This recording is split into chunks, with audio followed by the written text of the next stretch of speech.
जी अस्सलाम वालेकुम रहमतुल्लाह। अज मैं फिरदा फरांदा मजू ਚੱਕ आया ਤੇ ਮਜੂ ਚੱਕ ਪੰਡਤ ਦਵਿੰਦਰਪਾਲ ਦਾ ਪਿੰਡ ਸੀ।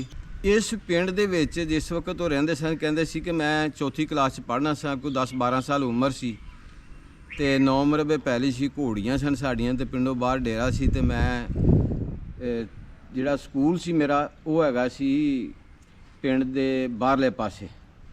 ਉਹ ਮੈਂ ਖੈਰ ਪਿੰਡ ਦੀ ਵੀਡੀਓ ਬਣਾਈ ਤੇ ਉਹਨਾਂ ਦੇ ਘਰਾਂ ਦੀ ਵੀ ਵੀਡੀਓ ਬਣਾਈ ਜਿਹੜੇ ਗੁਰਦੁਆਰੇ ਦੇ ਨਾਲ ਹੀ ਸਨ। ਇਹ ਗੁਰਦੁਆਰੇ ਦਾ ਕਿਹੜਾ ਪਾਸਾ ਆ ਜਾਂਦਾ ਜੀ? ਇਹ ਪਰਲਾ ਇਹ ਗੁਰਦੁਆਰਾ ਕਿਹੜੇ ਪਾਸੇ ਆਉਂਦਾ ਹੈ? ਨਹੀਂ ਇਹ ਪਾਸਾ ਕਿਹੜਾ ਆਉਂਦਾ? ਇਹ ਮਗਰਬ ਆ ਗਿਆ ਤੇ ਇਹ ਸ਼ਮਾਲ ਆਉਂਦਾ? ਹਾਂਜੀ ਆ ਸ਼ਮਾਲ। ਅੱਛਾ, ਗੁਰਦੁਆਰੇ ਦੇ ਪਹਾੜ ਪਾਸੇ ਜਿਹੜਾ ਨਾ ਇਹਨਾਂ ਦੇ ਘਰ ਸਨ ਤੇ ਇਹ ਜਿਹੜਾ ਨਾ ਜਿੱਥੇ ਅਸੀਂ ਬੈਠੇ ਆ ਇਹ ਹੁਣ ਮਜੂ ਚੱਕ ਦਾ ਗੁਰਦੁਆਰਾ ਆ। ਮਜੂ ਚੱਕ ਦੇ ਗੁਰਦੁਆਰੇ ਦੇ ਇਹ ਜਿਹੜੀ ਜਗ੍ਹਾ ਹੈ ਅਸੀਂ ਉਸ ਜਗ੍ਹਾ ਤੇ ਬੈਠੇ ਆ ਜਿੱਥੇ ਉਹਨਾਂ ਦੇ ਬੇਭਰੋਸਗੀ ਦੇ ਨਾਲ ਹਮਲਾ ਹੋਇਆ ਤੇ ਇੱਥੇ ਬਹੁਤ ਸਾਰੇ ਜਿਹੜੇ ਇਹਨਾਂ ਦੇ ਖਾਨਦਾਨ ਦੇ ਜਿਹੜੇ ਸਨ, ਬਰਾਦਰੀ ਦੇ ਸਨ ਜਾਂ ਹੋਰ ਕੁਝ ਸਿੱਖ ਬਾਹਰੋਂ ਹਿੰਦੂ ਆਏ ਸਨ, ਕਾਫੀ ਸਾਰੇ ਇੱਥੇ ਉਹ ਕਤਲ ਹੋ ਗਏ। ਤੇ ਅਸੀਂ ਹੁਣ ਉਸ ਗੁਰਦੁਆਰੇ ਵਾਲੀ ਜਗ੍ਹਾ ਤੇ ਬੈਠੇ, ਬੜਾ ਵੱਡਾ ਦੱਸਦੇ ਕਿ ਗੁਰਦੁਆਰਾ ਸੀ। ਤੇ ਇੱਥੇ ਮੈਂ ਜਿਸ ਵਕਤ ਆਇਆ ਮਜੂ ਚੱਕ ਤੇ ਮਜੂ ਚੱਕ ਗੁਰਦੁਆਰੇ ਵਾਲੀ ਇਹ ਜਗ੍ਹਾ ਤੇ ਬਜ਼ੁਰਗ ਜਿਹੜੇ ਮਿਲੇ ਤੇ ਇਹ ਵੀ ਇੰਡੀਆ ਤੋਂ ਮੁਹਾਜਰ ਹੋ ਕੇ ਮਕਾਮੀ ਕੋਈ ਨਹੀਂ ਤੇ ਮਕਾਮੀ ਜਿਹੜੇ ਨੇ ਉਹ ਉਹਨਾਂ ਨੂੰ ਇੰਨਾ ਕੋਈ ਯਾਦਾਸ਼ਤ ਨਹੀਂ ਹੈਗੀ ਕਿ ਜਿਹੜਾ ਉਹ ਇਸ ਬਾਰੇ ਜਿਹੜਾ ਨਾ ਉਹ ਦਵਿੰਦਰਪਾਲ ਭਾਜੀ ਜਿਹੜੇ ਨੇ ਉਹਨਾਂ ਦੀ ਸਟੋਰੀ ਕੋਈ ਸੁਣਾ ਸਕਣ, ਉਹਨਾਂ ਦੀ ਯਾਦਾਂ ਸ਼ੇਅਰ ਕਰ ਸਕਣ। ਘਰ ਵੀ ਖ਼ਤਮ ਹੋ ਗਏ, ਗੁਰਦੁਆਰਾ ਵੀ ਜਿੱਥੇ ਹੁਣ ਜਗ੍ਹਾ ਜਿਸ ਤੇ ਬੈਠੇ ਆ ਇਹ ਗੁਰਦੁਆਰਾ ਵੀ ਬਹੁਤ ਵੱਡਾ ਸੀ, ਟ੍ਰਿਪਲ ਸਟੋਰੀ ਗੁਰਦੁਆਰਾ ਸੀ ਤੇ ਇੱਥੇ ਜਿਹੜਾ ਨਾ ਚਾਰ ਚਫੇਰੇ ਬਹੁਤ ਵੱਡੇ ਬਰਾਮਦੇ ਜਾਂ ਇੱਥੇ ਬਹੁਤ ਵੱਡਾ ਜਿਹੜਾ ਨਾ ਹੁੰਦਾ ਸੀ। ਵੇਖੋ ਵੀ ਆ ਢੇਰੀ ਵਿੱਚ ਸੀ ਇਹਦੇ। ਫਿਰ ਜੀ ਇੱਥੇ ਬੈਠੇ ਸਨ ਬਜ਼ੁਰਗ ਤੇ ਇਹਨਾਂ ਦੇ ਨਾਲ ਗੱਲਬਾਤ ਹੋਈ ਤੇ ਇੱਥੇ ਬਜ਼ੁਰਗ ਮਿਲੇ। ਇਹ ਮਜੂ ਚੱਕ ਗੁਰਦੁਆਰੇ ਦੀ ਜਗ੍ਹਾ ਤੇ ਬੈਠੇ ਹੋਏ ਸਨ, ਚਾਰਪਾਈ ਤੇ ਆਰਾਮ ਕਰ ਰਹੇ ਸਨ। ਫਿਰ ਇਹਨਾਂ ਦੀ ਕੁਛ ਰਹਿਨੁਮਾਈ ਅਸੀਂ ਲਈ ਤੇ ਹੁਣ ਇਹਨਾਂ ਦੀ ਕਹਾਣੀ, ਇਹਨਾਂ ਦੀ ਜ਼ਬਾਨੀ ਕਿ ਇੰਡੀਆ ਤੋਂ ਇਹ ਮੁਹਾਜਰ ਹੋ ਕੇ ਆਏ 47 ਦੀ ਵੰਡ ਦੇ ਦੌਰਾਨ, ਜਿਸ ਤਰ੍ਹਾਂ ਇੱਥੋਂ ਪੰਡਤ ਦਵਿੰਦਰ ਲਾਲ ਗਏ ਤੇ ਇਸੇ ਤਰ੍ਹਾਂ ਇਹ ਵੀ ਮੁਹਾਜਰ ਹੋ ਕੇ ਆਏ। ਜਿਸ ਤਰ੍ਹਾਂ ਉਹਨਾਂ ਨੇ ਤਕਲੀਫਾਂ ਇੱਥੇ ਉਠਾਈਆਂ ਹਿਜਰਤ ਦੇ ਦੌਰਾਨ, 47 ਦੀ ਵੰਡ ਦੇ ਦੌਰਾਨ, ਤੇ ਇਹਨਾਂ ਵੀ ਤਕਲੀਫਾਂ ਉਠਾਈਆਂ ਤੇ ਇਹਨਾਂ ਦੇ ਨਾਲ ਕਰਨੇ ਜੀ ਗੱਲਬਾਤ ਸਾਂਝੀ। ਤੇ ਆਓ ਪੁੱਛਦੇ ਇਹਨਾਂ ਦੇ ਕੋਲੋਂ ਇਹਨਾਂ ਦਾ ਨਾਮ, ਇਹਨਾਂ ਦੀ ਕਹਾਣੀ ਤੇ ਇਹਨਾਂ ਦੀ ਜ਼ਬਾਨੀ। ਤੇ ਤੁਹਾਡਾ ਨਾਮ ਕੀ ਹੈ ਜੀ ਬਜ਼ੁਰਗੋ? ਹਾਂਜੀ ਹਲੀਮ। ਹਲੀਮ। ਤੇ ਤੁਹਾਡੇ ਵਾਲਾ ਸਾਹਿਬ ਦਾ ਨਾਮ? ਲਦੀਆ। ਲਦੀਆ? ਵਾਲਾ ਸਾਹਿਬ ਦਾ ਨਾਮ ਲਦੀਆ। ਤੇ ਤੁਹਾਡੇ ਬਰਾਦਰੀ?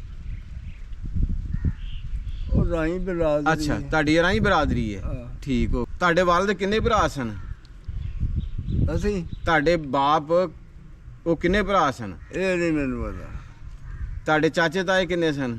ਇਹ ਵੀ ਨਹੀਂ ਪਤਾ। ਅੱਛਾ, ਤੁਸੀਂ ਕਿੰਨੇ ਭਰਾ ਸੀ? 5 ਭਰਾ ਸਨ। ਕਿੰਨੇ ਭਰਾ ਇੰਡੀਆ 'ਚ ਪੈਦਾ ਹੋਏ? ਉਹਨਾਂ ਦੇ ਜਿਹੜੇ ਇੰਡੀਆ 'ਚ ਪੈਦਾ ਹੋਏ ਉਹਨਾਂ ਦੇ ਨਾਮ ਦੱਸੋ।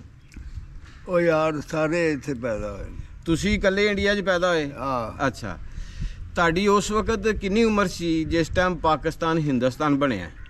15 ਸਾਲ ਹੈ। 15 ਸਾਲ। ਮੁੱਛ ਫੱਟਦੀ ਸੀ? ਵੱਟ ਵੁੱਟ ਦਿੰਦੇ ਸੀ ਮੁੱਛਾਂ ਨੂੰ? ਹੈਂ? ਕਿਹੜੀ ਮੁੱਛ ਨੂੰ ਵੱਟ ਦਿੰਦੇ ਸੀ, ਖੱਬੀ ਨੂੰ ਕਿ ਸੱਜੀ ਨੂੰ? ਸੱਜੀ। ਕੀ ਆਏ ਬਾਤ ਹੈ ਜੀ, ਵਾਹ ਬਈ ਵਾਹ। ਅੱਛਾ ਜੀ, ਤੁਹਾਡਾ ਪਿੰਡ ਕਿਹੜਾ ਸੀ ਇੰਡੀਆ ਦੇ ਵਿੱਚ? ਉਹ ਯਾਰ ਇੰਡੀਆ ਨਹੀਂ, ਅਸੀਂ ਆਏ ਹਾਂ ਪਟਿਆਲਿਓਂ। ਪਟਿਆਲਾ ਇੰਡੀਆ 'ਚ ਹਿੰਦੁਸਤਾਨ 'ਚ ਹੀ ਆ? ਸ਼ਹਿਰ ਚੋਂ। ਅੱਛਾ, ਪਟਿਆਲਾ ਸ਼ਹਿਰ 'ਚ ਰਹਿੰਦੇ ਸੀ ਤੁਸੀਂ? ਅੱਛਾ, ਉੱਥੋਂ ਆਏ ਸਾਂ। ਤੁਹਾਡਾ ਮਹੱਲਾ ਕਿਹੜਾ ਸੀ ਪਟਿਆਲੇ ਸ਼ਹਿਰ 'ਚ? ਇਹ ਨਹੀਂ ਪਤਾ ਕਿਹੜਾ ਮਹੱਲਾ ਸੀ। ਨਹੀਂ ਮਹੱਲੇ, ਇਹ ਹੱਥ ਥੱਲੇ ਰੱਖੋ ਨਾ ਜ਼ਰਾ। ਕੋਈ ਮਹੱਲਾ ਨਹੀਂ ਸੀ। ਇਹ ਸ਼ਹਿਰ ਦੇ ਚੜ੍ਹਦੇ ਪਾਸੇ, ਦੱਖਣ ਪਾਸੇ, ਲਹਿੰਦੇ ਪਾਸੇ, ਚੜ੍ਹਦੇ ਪਾਸੇ? ਚੜ੍ਹਦੇ ਪਾਸੇ। ਪਟਿਆਲੇ ਸ਼ਹਿਰ ਦੇ ਚੜ੍ਹਦੇ ਪਾਸੇ ਸੀ। ਉੱਥੇ ਕੋਈ ਲਾਗੇ ਕਿਹੜੀ ਕੋਈ ਨਿਸ਼ਾਨੀ ਸੀ ਮਸ਼ਹੂਰ ਜੀ? ਉਹ ਯਾਰ ਆ ਬੱਚਾ ਨਹੀਂ ਜੀ ਨੇ। ਹਾਂਜੀ। ਇਹ ਜੈਸਾ ਮੈਂ। ਅੱਛਾ। ਐਡਾ ਕੋਈ ਨਹੀਂ।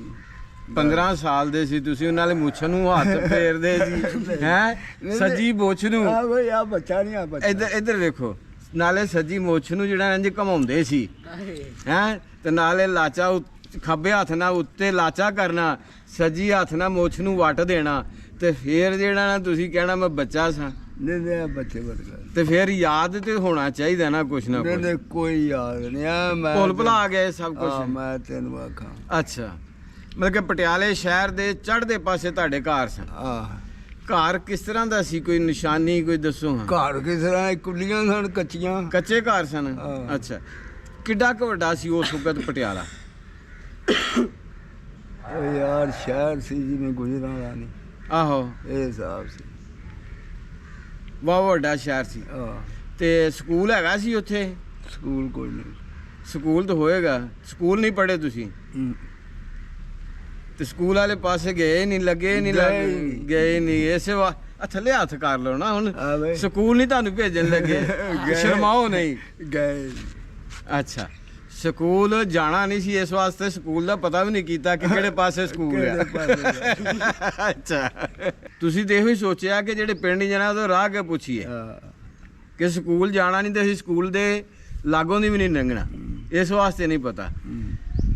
ਉੱਥੇ ਜਿਸ ਪਟਿਆਲੇ ਤੁਸੀਂ ਰਹਿੰਦੇ ਸੀ ਤੇ ਕਿਹੜੀ ਕੋਈ ਨਿਸ਼ਾਨੀ ਸੀ ਘਰ ਦੀ ਤੁਹਾਡੇ ਦੀ, ਕੋਈ ਲਾਗੇ ਚਾਗੇ? ਕੋਈ ਨਿਸ਼ਾਨੀ ਨਹੀਂ, ਕੋਈ ਲੈਣਾ ਨਹੀਂ, ਕੋਈ ਦੇਣਾ ਨਹੀਂ, ਪਤਾ ਹੀ ਨਹੀਂ। ਕੱਚੇ ਮਕਾਨ ਸਨ। ਅੱਛਾ, ਕੀ ਕਾਰੋਬਾਰ ਸੀ ਤੁਹਾਡੇ ਬਜ਼ੁਰਗ? ਕਾਰੋਬਾਰ ਡੰਗਰ ਡੁੰਗਰ ਰੱਖੇ ਸਨ। ਡੰਗਰ ਰੱਖੇ ਸੀ।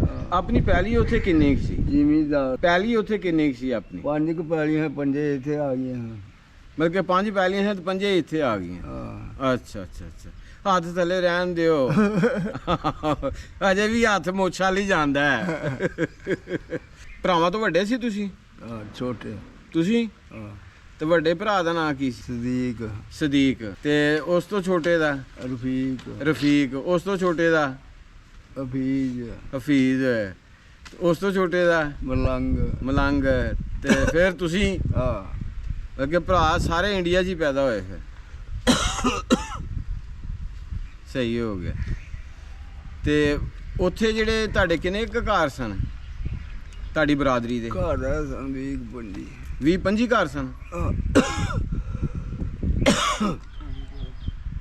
ਅੱਛਾ, ਤੇ ਹੋਰ ਕਿਹੜੀ ਬਰਾਦਰੀ ਸੀ ਤੁਹਾਡੇ ਮਹੱਲੇ?